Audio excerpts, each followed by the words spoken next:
Welcome to the Lavish Leader, Unveiling Wisdom, a podcast by the Lavish Group. We are a community of powerful leaders and creators. Each one of us is on a different path and from a different background, but we all embody aspects of what it means to truly live a lavish life. And we are here to share our stories. I'm your host, Dr. Erin Martin. Welcome, everyone. I'm Dr. Erin Martin. Today is somewhat of a bespoke recording for you. And the reason that I'm doing this is because there has been so much happening in my own life and also in the lives of the people that are around me that just seems to be coming up over and over and over again. And so much so that it is so obvious that there is a big kind of universal lesson to be learned here. And I think that it is something that will really, really resonate with everyone, because there is not a single one of us that has not been in this situation that I'm going to talk about. And just to dive right into it, this situation is not having faith in yourself, not trusting yourself, not making the decisions that need to be made, and going around in the same patterns over and over again. And these can be things that are small. These can also be some really big patterns that are harmful to you or the people that you love or to the life that you're trying to create. And honestly, for me, this introspection that brought this all up to me and brought it to my awareness came out of a really big frustration that I was projecting onto other people in my life. I was projecting it onto my mother, my friends, these other women really in my life. And I would say even my husband, who I was looking at in a way that was like, they need to do something about this, and not really looking at myself. And that's one of the issues that I have, because as a doctor, I'm always looking at how I can, quote unquote, help people. But the shadow side of that is that I often miss the lesson for myself. So as a person who has lived through childhood trauma and done a lot of work around that, what has become quite obvious to me as I've gotten older, and it actually has gotten worse as I've gotten older, is that I have trust issues. And mostly I have seen that has led me to want to do everything on my own. Meaning, the adage that, if you want something done right, do it yourself. It has served me in both ways. It has served me in that I have been able to make a lot of things happen on my own. And this may really resonate with you. I know that with the thousands of women that I've worked with, especially the high performers, the, very successful, driven, ambitious women, that has served us all well. And I know that there are so many that have, that MO in their life. And the shadow side, again, there's a shadow side, right? There's always a shadow side of that, is that it's so easy to burn out. It's so easy to depend so much on yourself that there is no time for rest. There's no time for introspection. There's no time for stopping and slowing down and creating from a space of what I've always called first cause creation, which is because I want to, not because I'm running from something, trying to fix something, or because somebody else thinks that that is what needs to be done. So interestingly, when I was younger, I was very driven, very ambitious. There was nothing that I set out to do, literally, that I was not able to accomplish. And as I've gotten older, and I think this just comes with time on the planet, more things happen to you, that you begin to see the ripple effects, good and bad, in your life and in the lives of those around you. And you have a lot more of things that you can start second guessing yourself, having regrets about, resentments about. And I've had a lot of those, as many of us have. And as I've gotten older, I have started to see that the trust that I have in myself has diminished. I have begun to second guess myself. I have begun to analyze everything, over analysis paralysis, perfectionism, all of these things, which are for many of us trauma responses, have become so much more evident to me. And perhaps it's just that I've become more aware of them. I don't know. It doesn't seem like they used to really rear their heads so much when I was, in my 20s, for instance. But that has eroded the trust that I have in myself, so much so that I've had so much frustration recently with what I have perceived as my inability to find clarity around things that I want to accomplish, things that I want to create in my career, in my service to others. And those are the big issues for me, because that is such a huge part of my passion, my desire to help people on this planet. And the frustration has come in that absence of my perceived absence of clarity around those things. And when I really dive into that, when I really, really take the time to dissect what is it that's keeping me in this story of stuckness. And I really want you to pay attention here, because I think that this is so important and it will really resonate. What is it, if you're feeling stuck, what is it that's keeping you in this story of stuckness? And what I have discovered is an identity that I would have never consciously have taken on myself.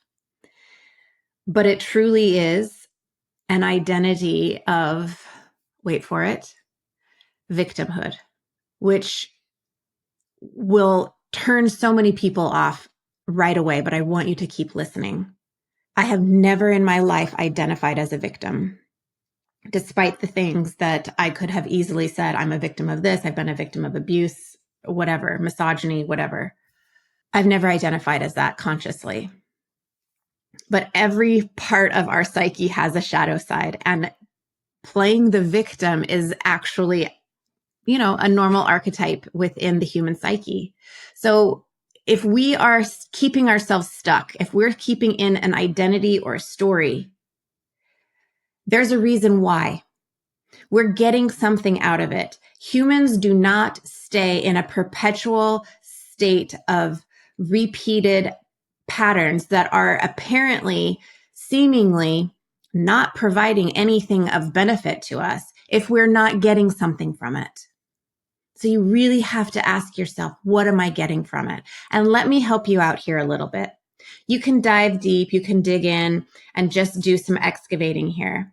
But for almost everybody, it comes down to being able to escape accountability and escape responsibility, being responsible for an action that needs to be taken, a change that needs to be made. It almost always comes down to, I don't have to be responsible or accountable to someone else or to myself for the fact that I might fail. If I fail, having to declare something with my life that might be contrary to the way that I was brought up. I can not be responsible for making a choice that doesn't turn out the way that I want it to. A million different reasons. But for most of us, it comes down to, we can be the victim of confusion. We can be the victim of inability to find clarity. We can be the victim. For me, it was, I can be the victim of not knowing. That was my story. I just don't know what I'm supposed to do. I just don't know how to do it. I just don't know what the next steps are. But I got to be the victim of circumstance, essentially, because that was serving me. It was serving me and keeping me from having to be responsible for perhaps failing, perhaps making the wrong choice, not being perfect. And you can fill in the blanks for yourself. But I really, really encourage you to look at that, because that is giving away your power to something that is a theoretical. What might happen doesn't exist. What has happened to you in the past, or what you have failed at in the past, or what other people have said to you in the past, that's all precedence. And creating a future based on the past is only going to get you more of that. And I have decided to live my life not based on precedence, but based on principle, based on the principle that I am the master creator of my life. So if that's the truth, then what do I do about this issue with trusting myself, having to analyze everything and that making the perfect choice, making the best choice every time, or at least what my brain says is the absolute best choice. Like I have to make the Harvard of choices every single time I make a choice. And I realized that this idea of not just trusting myself, I had to dig deeper than what was the trust issue, is that there was a fundamental lack of faith in myself, which seems crazy. For many of you, it will seem crazy because everybody else has faith in you and you've been able to create and be successful on so many levels continuously, even now. And yet, how is it possible to do that if there is a lack of faith in yourself fundamentally? When we're stuck because of a past identity, because of, let's say, for example, what you used to do. Let's be simple here. One of the things that drives me crazy is when I hear adults say, I'm horrible at math, or I was horrible at school. And so I just don't do those things. Like they don't help their kids with their homework, with their math homework, because they're just horrible at that. Then I start to hear the younger kid, the children starting to say, I'm bad at math. When it's like, you're in second grade, you've barely started math. Like, how do you can't be bad at it yet. You don't even know math. Right. So these are these past identities. So that was a very basic example, but it could be that I don't do well speaking in front of people. I don't do well having to think on my feet. I don't do X, Y, or Z. Fill in the blank with what it is that you've been telling yourself, or that you actually say out loud to people. That's an identity. And you can become stuck because of that past identity, which if you think about it is ludicrous, because you are letting the past create your future. You are abdicating your say. Up until now, it's been difficult for me to speak in front of people, but I'm changing that and I know I'm going to get better. That's the mentality. That's the mindset. Those are the words, because life happens in language. Words have power. I speak like 4 or 5, I can't remember, 4 or 5 different languages. I have so much study that I've done in linguistics. I understand etymology, the meanings of words. And I can tell you for certain that they have power. If you've ever read a book or listened to a speech or a podcast or a movie when there was a scene that someone said something so powerful that it resonated so deeply with you that you remember it even to this day, you know the power of words. Your words have the same power as anybody else's. You speak into your life what you want to create. And if you keep perpetuating the same old story from 5 years ago, 10 years ago, 30 years ago, that is what you will continue to create. You are shutting the door to any new possibility. So I really, really encourage you to be very conscious and aware of the words that come out of your mouth when you're speaking to somebody. I have even had to stop myself mid-sentence in a conversation with other people and be like, wait a minute, let me rephrase that. This is what I meant to say. And I start to lay down those new pathways in my brain, a new way of thinking, a new identity. That is one way to really start consciously making the shift of the faith that you have in yourself. The other thing that was really helpful for me, there has always been a part of me ever since I was a little girl that somehow knew that I was here to do big things. Now, I'm not someone who believes in destiny. I do not believe that when we came here in this lifetime, that it was preordained what our purpose was here. I believe that I am the master creator. I get to say what my impact is in this lifetime. Having faith in myself has to do with remembering who I really am. Now, faith, the word itself, can be loaded for a lot of people, particularly if you come from a religious background. Now, I came from a very conservative Christian background, and I can tell you that that word was thrown around all the time. Just have faith. And they talked all the time about having blind faith, believing in things that you cannot see and believing it just because, well, you were told to believe it. You were told that it was true. That is not the faith I am talking about. Yes, there is an element of faith that requires you to believe in something that you cannot visibly see with your own eyes. However, that definition of faith is very three-dimensional, if not two-dimensional. It requires you to believe in yourself as simply a speck, a two-dimensional speck that has not any other access to information. And what I know to be true is that I am so much more than what these eyes can see. I have 6 different senses, if not more.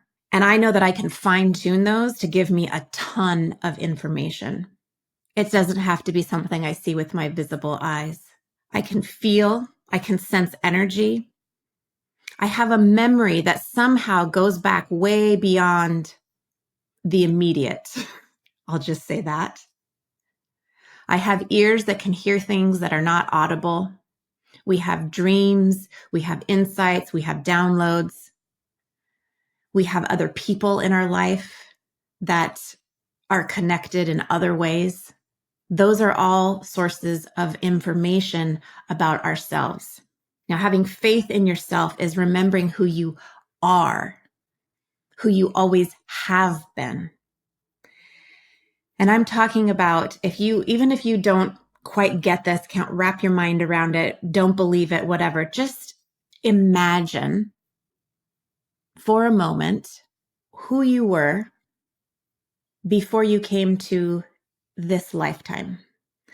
And at some point, somehow, you decided to come here, to be born, to incarnate into this life. You were not just hurled here by some unknown universal force. We have choice. Our beingness has choice. And you chose to come here. Just imagine. If you could, if that's true, and if you could remember in your mind, in your body, with your senses, as some sort of energy, some way, some form, to have a remembrance of that being that you were before you came here. I also want you to remember the clarity that you had, or that you must have had, when you decided to do so. And all those other beings that were around you who helped you along your way, helped you to make that decision, those that you had agreements with to come into this life and somehow meet up and teach each other something. But at some point, despite everything that happened after you came here, all of the disappointments, all of the traumas, all of the whatevers, going back to that white space before you came here and the clarity that you had and the trust that you had in the knowing of what you were doing. And it's easy to say, man, I wouldn't have chosen that. I wouldn't have come here. I didn't choose this. That's your choice. That's the victim of circumstance thing I was talking about earlier. But just imagine if that were so, and feel into that clarity, that part of you that always knows, that's tapped into that which always knows. And that's what I'm talking about. And when I was able to do that, having faith in myself took on a whole new meaning, because I felt that clarity. I felt that knowing. I felt that, yes, I'm signed up for this. And the reason that I can feel that internally, even within my body, is because even as a little girl, as I said, I felt that there was something so much more to what I was doing here. I never felt like a victim of circumstance. I was driven for multiple reasons, but a big underlying driving force in my life has always been this knowing, this something that was propelling me forward. And yes, as I got older, there was a lot of running away from things that was propelling me forward, just like you, just like other people. I'm no different.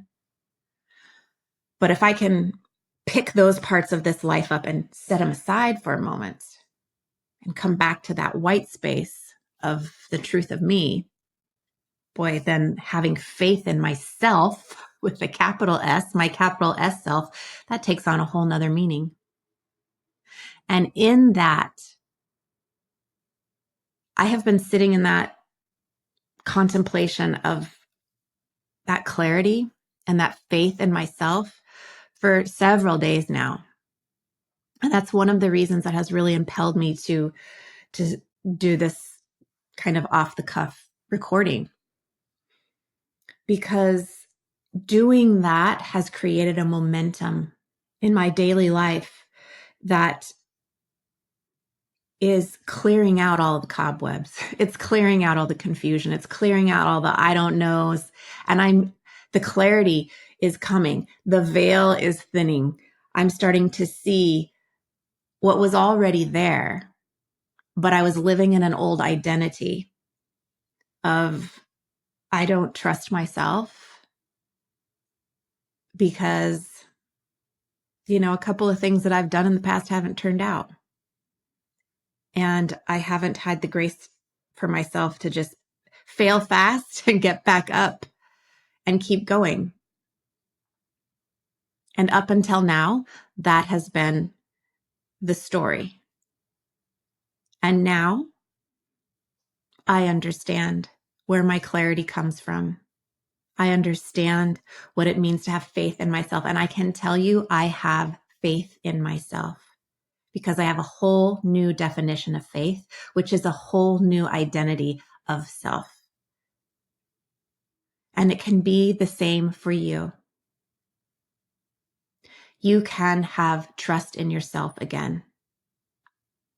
And you do need the momentum to make this happen, because life is an enactment.